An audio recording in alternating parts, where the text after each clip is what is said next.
At Singhania Educational Institute, we're not just prepared for the future,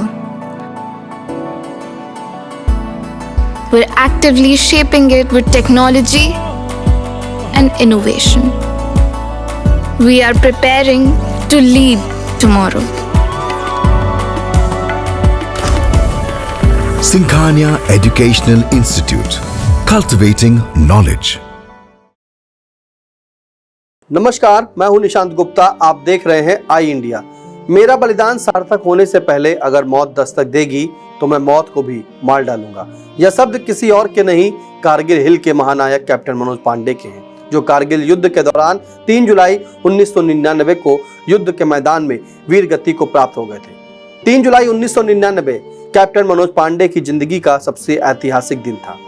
उन्हें खालूबार चोटी को दुश्मनों से आजाद करवाने का जिम्मा दिया गया।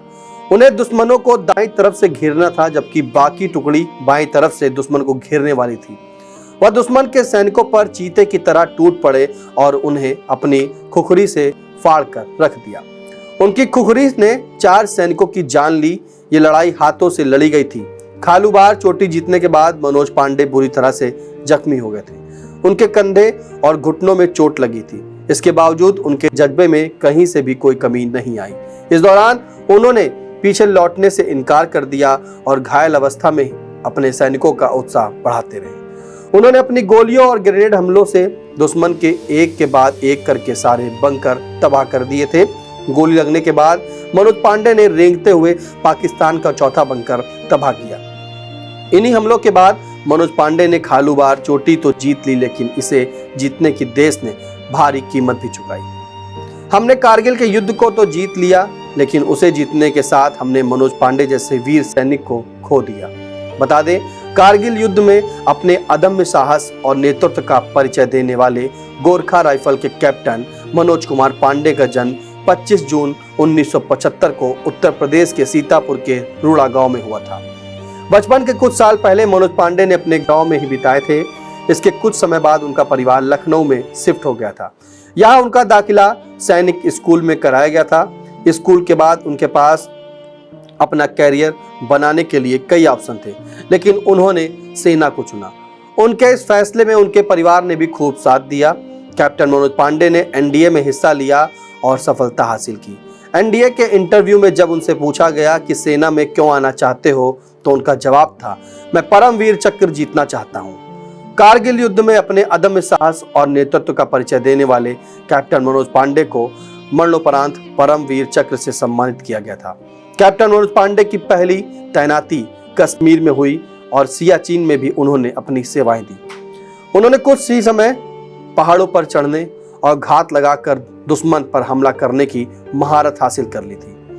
कैप्टन मनोज पांडे सियाचिन में तैनात थे। अचानक उनकी बटालियन को कारगिल में बुला लिया गया।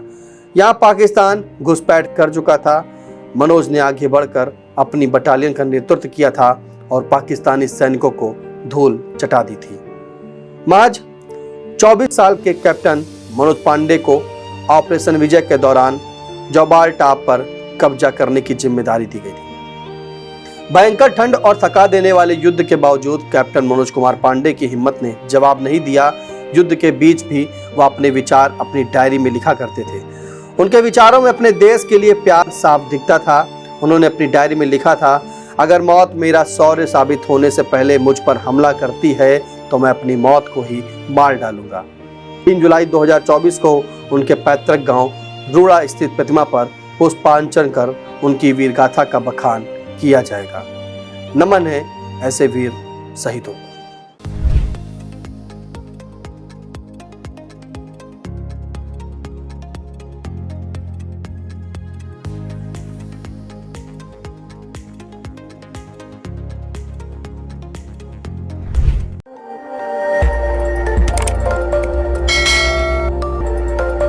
खबर आपकी, नजर हमारी।